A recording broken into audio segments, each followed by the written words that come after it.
Hello అండి, నేను ఇవాళ బెండకాయ ఫ్రై చేస్తున్నాను. ఎలా చేస్తానో చూపిస్తానండి. ఒక 1/2 కేజీ పైనే బెండకాయలు ఉన్నాయండి. 2 ఉల్లిపాయలు, ఒక 3 పచ్చిమిరపకాయలు. ఇప్పుడు బెండకాయలు కట్ చేసుకుందాం.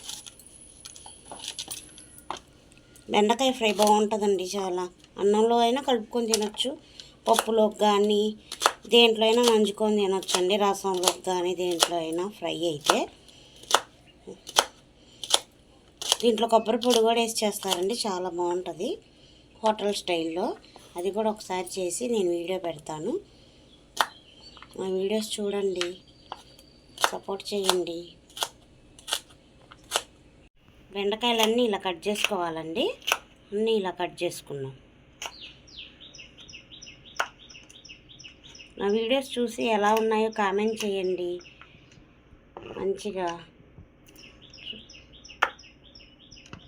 బెండకాయలన్నీ ఇలా కట్ చేసుకున్నాను కదండి. ఇప్పుడు 2 ఉల్లిపాయలు పొట్టు తీసి పెట్టుకున్నాను. పచ్చిమిరపకాయలు ఈ 2 కూడా కట్ చేసుకోవాలండి. ఉల్లిపాయలు పచ్చిమిరపకాయలు కూడా కోసుకున్నా కదండి. ఇప్పుడు కూర వండేసుకుందాం. నూనె పోసుకుందామండి. బెండకాయ కర్రీకి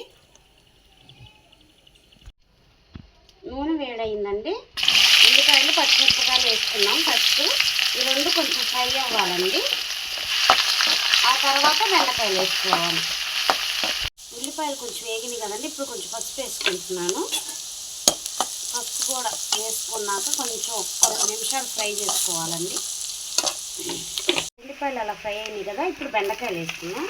బెండకాయలు వేసుకున్నాక ఒక్కసారి కలుపుకొని వదిలేయాలండి. దీనికి జిగురు ఉంటుంది కదా, బాగా కలిపితే అసలు ఆ జిగురుగా ఉంటుంది కర్రీ అంతా.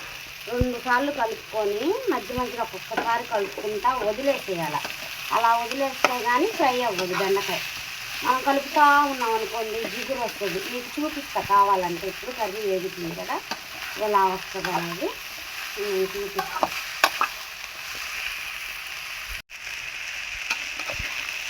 చూసారండి, బంకగా ఎలా కనిపిస్తుందా మీకు? చూసారా, ఇలా బంకగా వస్తుందండి. అందుకే కలపకూడదు బెండకాయ. చూసారుగా, కలపకుండా అట్లా వదిలేస్తే అదే ఫ్రై అవుతుంది. ఒక 5 నిమిషాలు కానీ 10 నిమిషాలు కానీ అసలు కలపకుండా అది అలా వదిలేసేయాలి మనం. బెండకాయ కలుపుతూ ఉన్నాయండి, లేదా అడిగనిపేసి సిమ్లో పెట్టుకొని అప్పుడప్పుడు కలుపుతూ ఉండాలండి. చూసారా, జిగురు వస్తూనే ఉంది. కొంచెం ఉప్పు వేసుకున్నామండి. ఉప్పు వేసుకొని కూడా బాగా కలుపుకోవాలండి. కలుపుతూనే ఉండాలి. కలిపితేనేమో ఈ జిగురు వస్తుంది, కలపకుండా ఉంటేనేమో కింద మారింది. ఈ కర్రీలు వండటమేమో కానీ అది తప్పదండి. మన ఆడవాళ్ళకి వంట చేయడం, ఇంట్లో పని చేయడం ఏది తప్పదు. చూసారండి, దొండకాయలు మగ్గిపోయినాయి కదా. ఇంకొక 5 నిమిషాలు దగ్గర ఒక 10 నిమిషాల పాటు నేను కలపకుండా సిమ్లో పెట్టి వదిలేసానండి. అప్పుడు ఇట్లా మగ్గిపోయింది. మళ్ళీ ఒక 5 నిమిషాలు 10 నిమిషాలు అట్లా వదిలేసుకుంటే ఇంకొంచెం మగ్గిపోయిద్దండి బెండకాయ కర్రీ ఏనండి. ఇది అన్నంలో కలుపుకొని తినేసేయచ్చు. ఫ్రై అయితే నూనెలో పోసి వేయించి పక్కన పెట్టి అలా చేసుకోవచ్చు. చూసారండి, బెండకాయ పూర్తిగా మగ్గిపోయింది కదా. ఇప్పుడు స్పూన్ కారం వేసుకున్నామండి. కొంచెం పచ్చిమిరపకాయలు వేసాను కదా, అందుకని కొంచెం తక్కువ వేసాను. కారం వేసుకున్నాక కూడా ఒక 5 నిమిషాల పాటు బాగా ఫ్రై చేసుకోవాలండి. సిమ్లో పెట్టుకొని ఫ్రై చేసుకోవాలి. ఫ్రై అంటే ఫ్రై కాదులేండి, ఇది కర్రీ, బెండకాయ కర్రీ. ఫ్రై అంటే ఫ్రై వేరేలాగా ఉంటుంది.